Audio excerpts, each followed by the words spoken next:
Okay, so this is going to be the promises continued.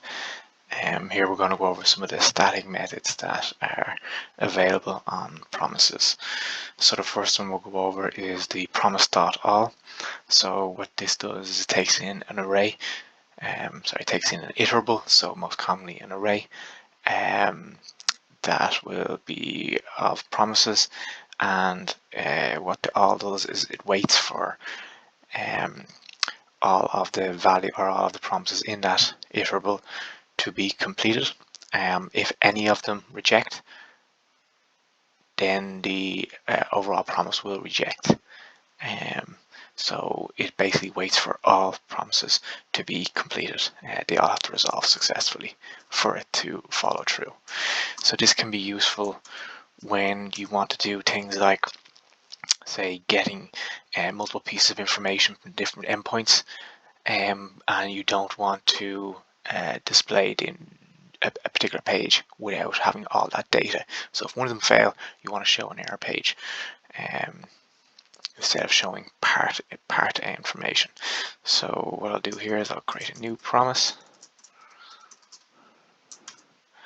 Gonna pass in so resolve reject. We're going to do a set timeout. Going to pass in a function here. We're going to actually just do a resolve for the first one. We're going to return a number, and we're going to set it to be 1 second. Okay, so I'm just going to do a quick copy and paste so we can see the difference here. So I'm just going to change it to be 2, 3. We don't need the fourth one for now.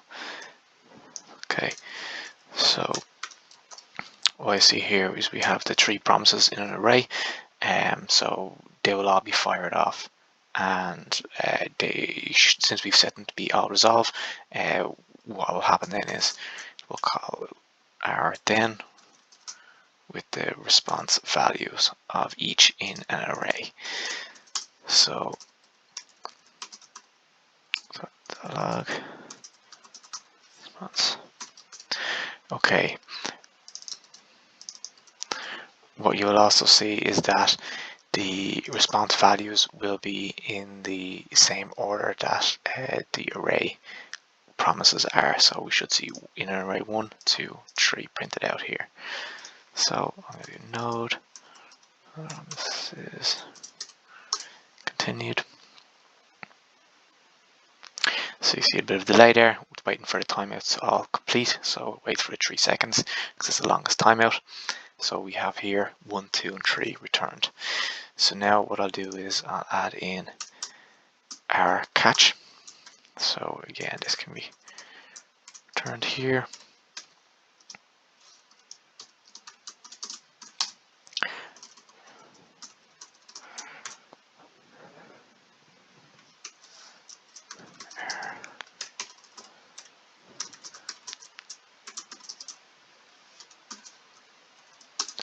Okay.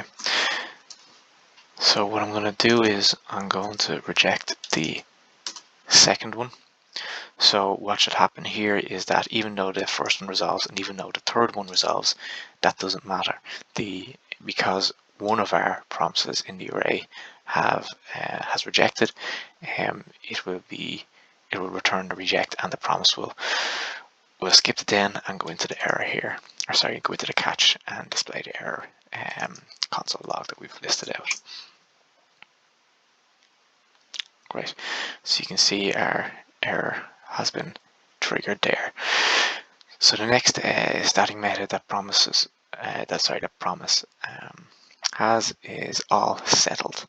So what this function or what this method will do is it does not trigger a reject and a catch when one of the promises fails. What it does is it waits for each individual promise to complete, whether that's a resolve or a reject, and then it will provide both the status and the response value to our then handler here. So I can even remove the catch because all of our rejects will go in there. So I'm going to change this to all settled. And what you see here now down below when I run it is the status and the value and reason for the rejected. So we've got first one is fulfilled for when we use resolve with the value of 1. Second one is rejected with the reason being number 2. So this one, as we mentioned previously, it should actually be a new error. So that's just following best practice there. So the reason is not a number here. Oh yeah, gotta save it.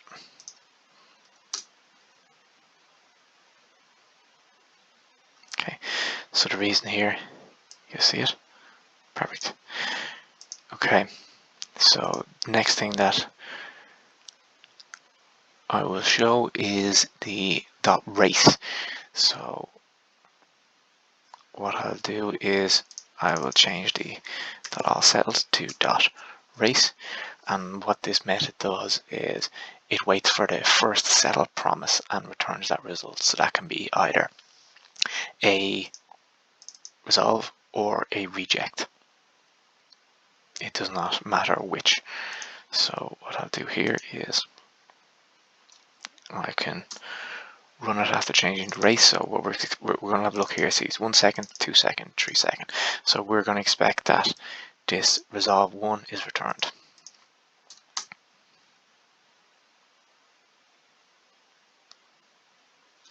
Oh, apologies, I didn't save the code. So you'll see there, the first promise resolved the fastest, so it returned 1. So I'm going to actually change it to 5 seconds, and we're now going to see that the rejected value here gets returned.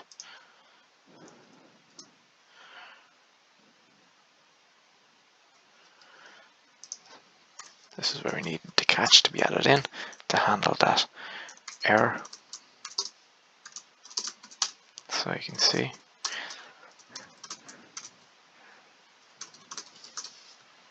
Okay, so we go again. Perfect.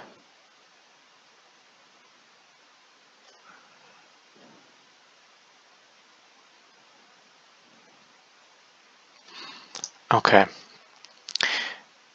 Just to get rid of some of the noise, I'm just going to change that back to 1.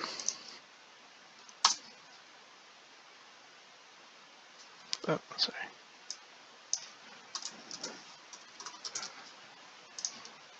Or to error string. Nice and simple.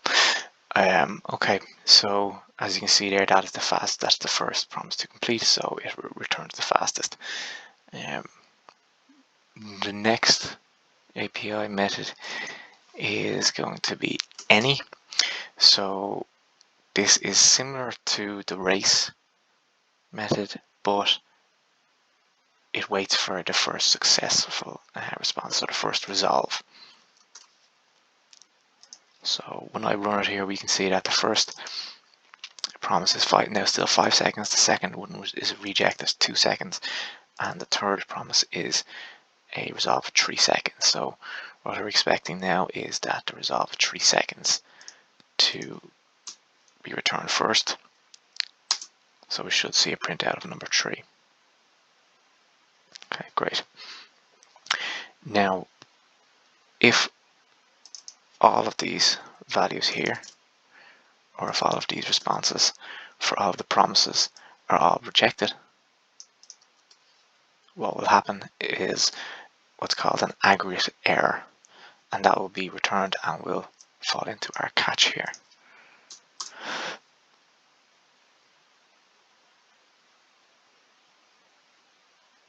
So you can see this is an aggregate error.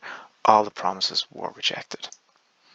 Okay, so the final method that I'll go over is the promise.resolve. So the final promises API static method to show is promises.resolve. So this method is used for compatibility purposes mostly, for when functions are expecting the return to be a promise. So think of things like caching data. So say if I do const my resolved promise equals promise dot resolve, and I pass in the value. So what this does is this returns a already resolved promise. So when I do console.log my resolved promise, what you'll see is this success text printed out. Okay, great. So we know it's a promise with the success value already available. So this is typically used, so as I said, when we want the function to get a promise that it is expecting. So for things like fetching of data, the initial fetch will return, say, maybe returns a large piece of data. You want to then store that in a cache so that on any subsequent call you can actually just quickly return that cached data value instead of making another expensive data call.